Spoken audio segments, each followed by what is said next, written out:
Olá, espero que esteja tudo bem com vocês. Se estiver, louvado seja Deus por isso. Louvado seja Deus por isso. Aleluia. Hoje vamos estudar sobre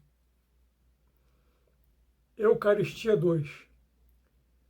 Tempos atrás fiz um vídeo esclarecendo o que é a celebração da Sagrada Eucaristia e o seu verdadeiro significado. Entretanto, na última missa que assisti, quando chegou o momento em que o padre consagra o pão e o vinho, conforme Jesus Cristo, nosso Senhor Deus e Salvador, nos ensinou, fiquei refletindo muito sobre isso e senti que deveria fazer um outro vídeo falando novamente da grande importância do ápice de todas as missas, que é a consagração da Sagrada Eucaristia. Os protestantes, em geral, desconhecem completamente a existência e o significado da palavra Eucaristia, como, por exemplo, no livro Pequena Enciclopédia Bíblica, de Orlando Boyer, publicado em 1978 pela editora Vida, no meio da página 251, onde diz, abre aspas, Eucaristia, palavra grega que significa ação de graças. O vocábulo não se encontra nas Escrituras, fecha aspas. Mas é mentira, pois fiz uma intensa pesquisa e descobri que essa palavra se encontra sim no texto original de Colossenses 2,7. Colossenses 2,7. Quem possuir um exemplar do Novo Testamento grego, por favor, abra em Colossenses 2,7 e confira exatamente isso.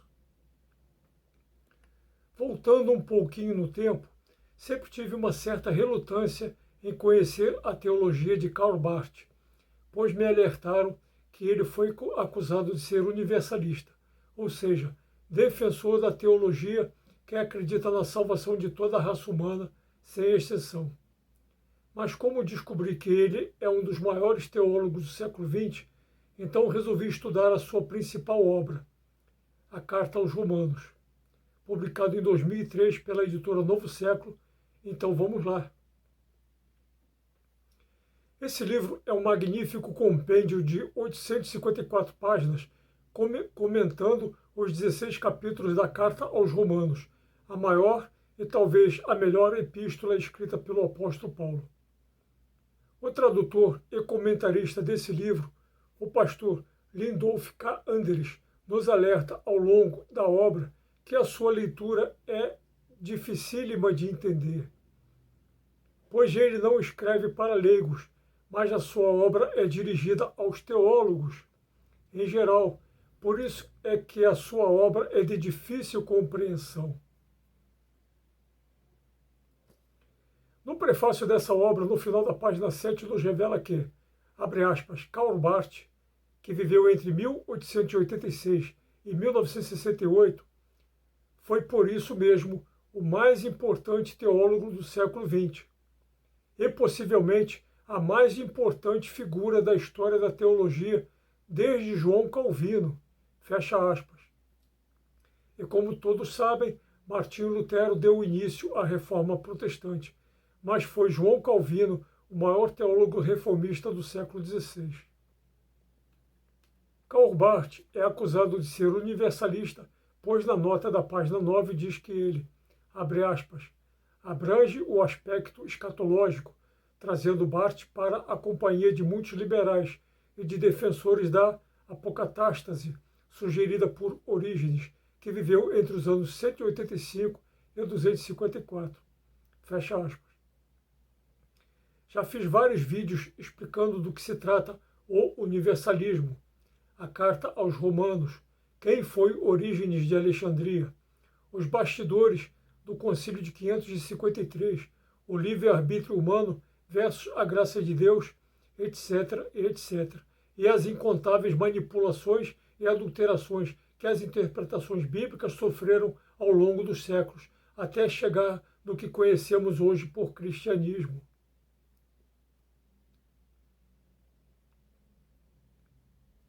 Outro grande elogio a Karl Barth ainda encontramos no prefácio dessa obra, onde, no final da página 23, diz que ele é, abre aspas, o mais excelente teólogo que o protestantismo já produziu, fecha aspas. Todos esses elogios a Karl Barth foram feitos por L. K. Anders, que é pastor, tradutor e um grande comentarista bíblico, que, mesmo discordando de algumas conclusões de Barth, reconhece nele a grande genialidade teológica, histórica e bíblica. Mas vocês irão me perguntar, o que será que tudo isso tem a ver com a celebração da Sagrada Eucaristia? Sendo assim, então vamos lá. Karl Barth também fala no seu livro Carta aos Romanos sobre a Eucaristia, mas ele fala de uma perspectiva que talvez muitos teólogos protestantes discordem, mas é justamente aí que reside a grande genialidade de Barth, nesse compêndio de estudos bíblicos sobre a maior e mais importante epístola escrita pelo apóstolo Paulo, a Carta aos Romanos. Karl Barth, ao comentar no início da página 104 do seu livro sobre Romanos capítulo 2, versículos 25 e 26, nos diz, abre aspas, a Eucaristia, a Santa Ceia, é, pois, um sacramento, fonte de graça para quem, dela participando, discernir o alcance do sacrifício de Cristo, e fonte de condenação para quem transformar em efêmero o que é eterno, em humano o que é divino. Fecha aspas. Os protestantes em geral negam a importância da Eucaristia como sacramento, que, segundo o Dicionário Larousse Ilustrado da Língua Portuguesa, significa, abre aspas, ato ritual sagrado destinado à santificação dos homens, regulamentado pela Igreja, fecha aspas. Ou seja, os protestantes em geral não acreditam na Eucaristia, pois se fosse assim, eles a praticariam nas suas igrejas. Em vez disso, preferem chamá-la de Santa Ceia, que apenas simboliza a última ceia de nosso Senhor Jesus Cristo com os 12 apóstolos. Ainda nesses dizeres de Barth, diz que a Eucaristia é fonte de graça para quem discernir o alcance do sacrifício de Cristo.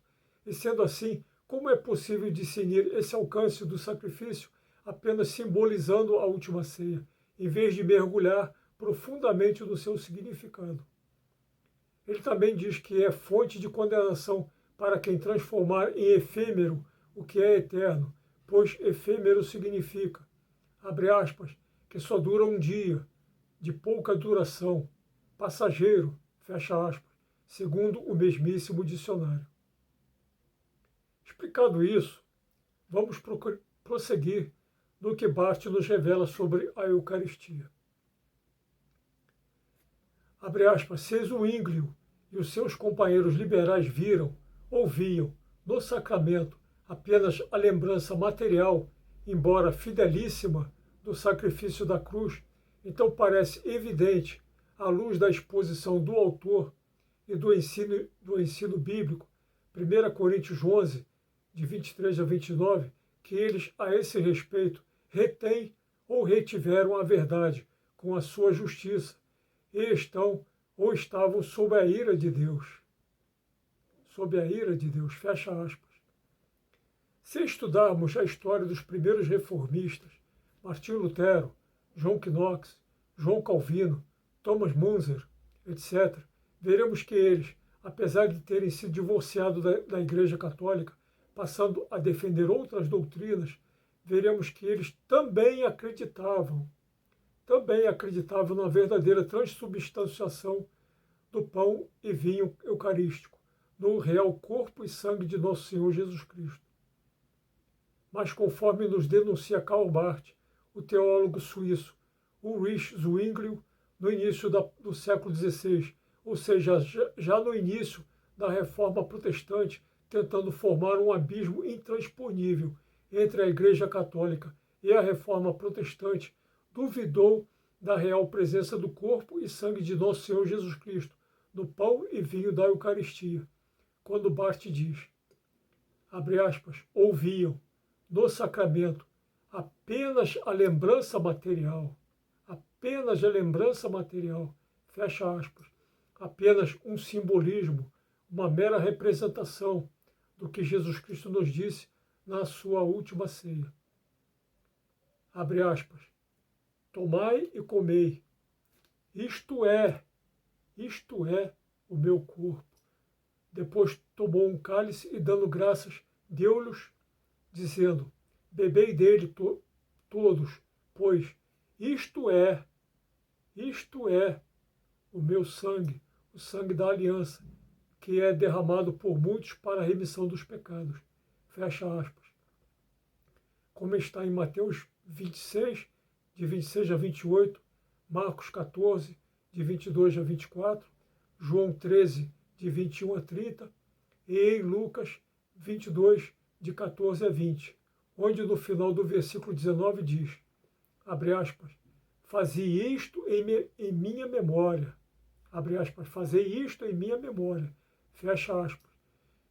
Se Jesus nos diz que, abre aspas, isto é, fecha aspas, o seu corpo e o seu sangue, então aquele pão e aquele vinho não estão apenas simbolizando, ou lembrando, ou representando o corpo e o sangue de Cristo, mas é verdadeiramente o seu corpo e o seu sangue, e não um mero pedaço de pão ou uma mera porção de vinho.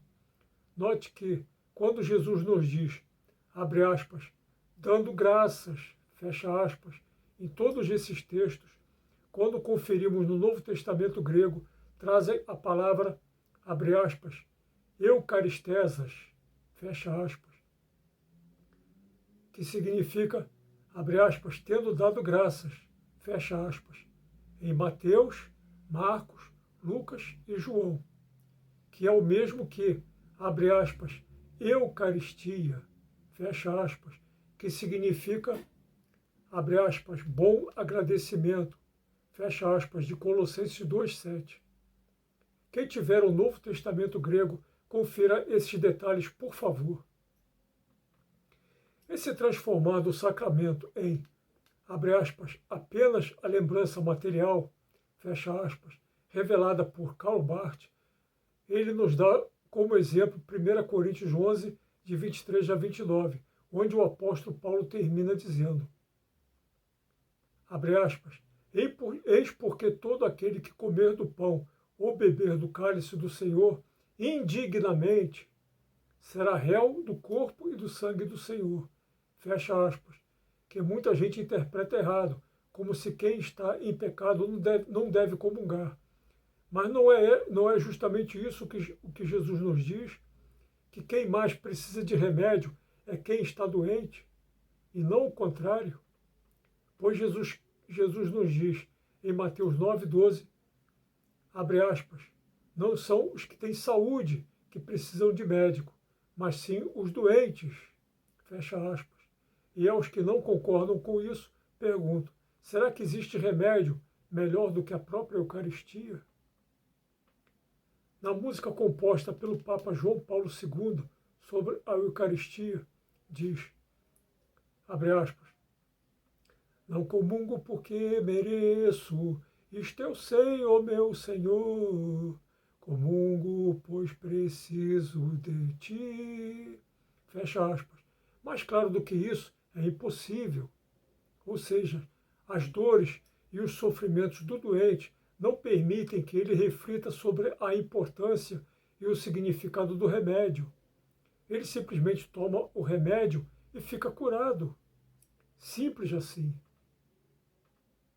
Quanto ao seu verdadeiro significado é que quem come e bebe sem acreditar que aquele é verdadeiramente o corpo e o sangue de Cristo é indigno dessa comunhão, é réu da, abre aspas, ira de Deus, fecha aspas, como fizeram Zwinglio, os seus companheiros liberais e todos os cristãos que entenderam errado esse sacramento até os dias de hoje, conforme denunciado por Karl Barth. Se Karl Barth, considerado por muitos como, abre aspas, o mais excelente teólogo que o protestantismo já produziu, fecha aspas, jamais duvidou do poder da Eucaristia, então quem é você? Ou quem sou eu para duvidar? Não fiz este vídeo para brigar com ninguém. E quem se sentiu ofendido com ele, peço perdão, pois ele é um convite. Aliás, é muito mais do que isso. É um desafio para que reflitam melhor sobre tudo o que Jesus nos diz em todos esses textos bíblicos. Que Jesus Cristo, nosso Senhor, Deus e Salvador, tenha misericórdia de todos nós. Aleluia. Louvado seja Deus por isso.